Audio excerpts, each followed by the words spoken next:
Hey everybody, it's Master Gallengeist here, bringing you my review for Thor Issue 1.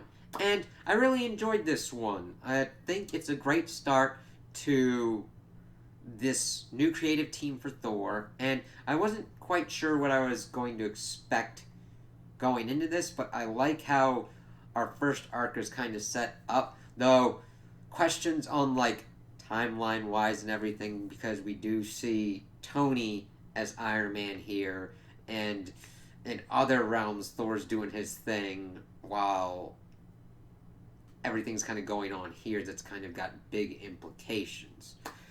So this issue starts off, and we see that Mjolnir is pretty much going through all the 10 realms, pretty much bringing his message and everything. And we see kind of each realm's kind of reactions. Vanaheim being like, yeah, all right, cool, this is pretty sweet. Same with the Light Elves realm. The Nidavellir for the dwarves are like, all right, sweet. Then you start getting to the Frost Giants, and they're like, ooh, they got to chill up their spine because of what it's saying. It's like, yeah, we've gone through this whole war thing and everything, and we're pretty much trying to bring it together. Muspelheim having its own kind of thing, being like, ooh, okay, that's kind of crazy. Same with the Dark Elves and with Heaven and getting through and pretty much getting towards Earth, Midgard, and being like, okay, now is a time of peace or a time of thunder as the Avengers are dealing with this giant monster and Mjolnir smashes through his head and takes it out. It's like, oh yeah, that's a pretty interesting way for Thor to kind of get his message across as how he's being king of, listen, I want to be a new king. I want to be doing new kind of things and see what kind of goes on with that. And of course, Tony's like, hey, anybody got a Sharpie? And messes around with Mjolnir. And of course, Thor's kind of talking to Sif as she's guarding the Bifrost. And be like, hey, yeah, that shot was pretty cool, wasn't it? And she's like, yes, yes, it was. And he gets it back. And he's like, hey, does the realm need any kind of like smiting things or whatnot? And Sif's like, Thor, you're hiding from your job. Go, be king.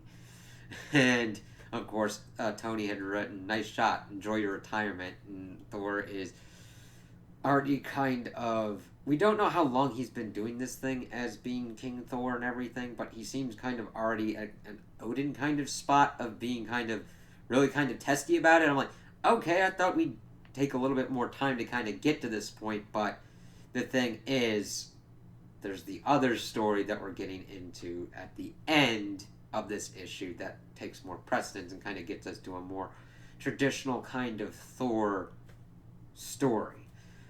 So he's pretty much, we're showing the kind of differences that he's got. He has his throne on the world tree with, let's see, the symbol, the Thurasai symbol for defense and destruction above it, and he tries to be kind of a different king than his father. And of course, he sets Mjolnir down, tells Volstagg and the rest of them to leave him because they're getting ready for him to deliver this kind of speech, and Volstagg's pretty much in charge of the festivities. Wanting to know about like casks for ale and all that kind of stuff. Thor's like, I'm not having this. He's like, okay, let's kind of leave everybody. And this one dude's like, yeah, but how many do we do? And Volstagg's like, err on the side of too many. Which, to be fair, is a pretty good rule for anything. But of course, Thor is kind of contemplating everything, and of course Loki shows up, kind of ticks off Thor. He's like, oh, is it not customary for foreign kings to bow to one another? And of course, Loki decides to do that because they still got animosity towards each other. But it's not as bad. It's the usual kind of thing. Granted, Thor's a little bit more testy than usual, so I think that's kind of more factored into it. But he's like, you come up into my realm, you do that again, I'm sending the ravens to poke out your eyes, as he grunts picking up Mjolnir. And of course, Loki's like, it's getting heavier, isn't it? Of course, this kind of sets Thor off a little bit. He's like, I don't ever remember you grunting when picking up Mjolnir. I'm like, yeah, that's kind of a different kind of thing. He then tosses Mjolnir at him, but before it hits Loki, it stops him in air. He's like, hey, how are you doing this? He's like, hey, I'm only Allfather. I'm cloaked in all the power that comes with it. Ooh, okay, so we're dealing with kind of the Odin Force kind of scenario, so I have to see how that kind of factors into what goes on later. So he goes and pretty much is going to deliver this speech, but before he's even able to do it, Galactus falls down onto Asgard. This sets Thor off. He's pretty much getting ready, going, Galactus, you dare! And Galactus is like, stop, the Star Plague. the Black Winter is coming, and he needs help. And well, that's before he gets to that point. He passes out. And he's like, "What the hell?" So Thor has called all the other beings that have been heralds for Galactus to figure out what the hell the Star Plague is. They're like, "We really don't know that much about it." And of course, the most prominent herald, the Silver Surfer, pops up. He's like, Norrin, my friend, can you tell me what's going on with this? And they pretty much give us a lowdown on Galactus, with all the different heralds giving some certain pieces of information, talking about how he was Galen in a previous universe, and of course that universe ended, and that was the first time he dealt with the Star Plague. And then, of course, the only other time he survived it is this point. It's like, oh, okay, we'll have to kind of see how that works out. So, of course, the Silver Surfer is going, all right, he has to deal with the Star Plague thing. I've hidden the location of 5 special planets with unique kind of powers that could power up Galactus, so that way they can effectively combat this threat. The rest of the heralds are like, oh, Jesus, Galactus with more power. So they decide to get ready.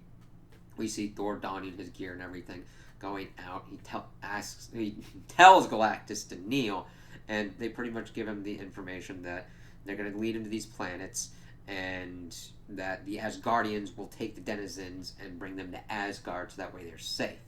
And Galactus is kind of impressed that the Silver Surfer was able to keep this information from him, and still keep that information from his mind. And of course, he's like, I'll be the herald to lead you there. He's like, no, I haven't come here for sanctuary. He evidently had the Star Plague is kind of a similar kind of entity to Galactus, and that its perception changes depending upon who's viewing it, kind of like Galactus's form. He saw this big black kind of yawning void, blackness kind of consuming everything when he was human in the previous universe. But he saw another thing when he was as Galactus, and this thing really fucked him up. He's missing an arm up to like the elbow-ish region. So this thing is not to be fucked with. And he's darts pouring power at Thor, and he says, the one that I saw for this death was Thor, so you and I are going to join forces together, fight this thing, and then, since you're going to be close, we're going to have words, since you are now my Herald of Thunder. And then we see him changed and everything, and I'm like, okay, so now he's got thunder. He's got all father powers, and he's got powers cosmic, and that's a pretty good way to show how he's changed to the kind of form that we've seen on the issue's cover. And it looks awesome, and it still has that sign now on his outfit as well that he had over his throne, and it just, even Mjolnir's changed, because in the beginning we see it like the Mjolnir that we saw at the end of War of the Realms, the twisted, gnarly kind of hammer haft.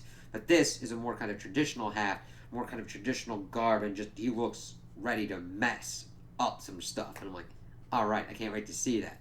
And I really liked this issue's art style. Now, granted, it's kind of hard to come off of the great art with all the different artists that we've seen on the previous run. But this is off to a nice start, showing the grand kind of majesty of Asgard, and really just doing justice to Thor and kind of how he looks, and even this new form. So I can't wait to see when we get into real battle kind of action sequences in the coming issues in this arc, and just seeing how crazy it gets. So I like this. I wish there's a little bit more kind of leeway into Thor actually being grumpy, but the thing is, we're getting to this new story of Thor and Galactus teaming up to fight this cosmic threat to the whole universe. So I'm like, okay, I can kind of deal with that. So those are my opinions on the issue. Tell me what you guys think in the comments below. If you liked it, if you didn't like it, if you agree with me, if you disagree with me. Also like and subscribe, and I hope you have a good day.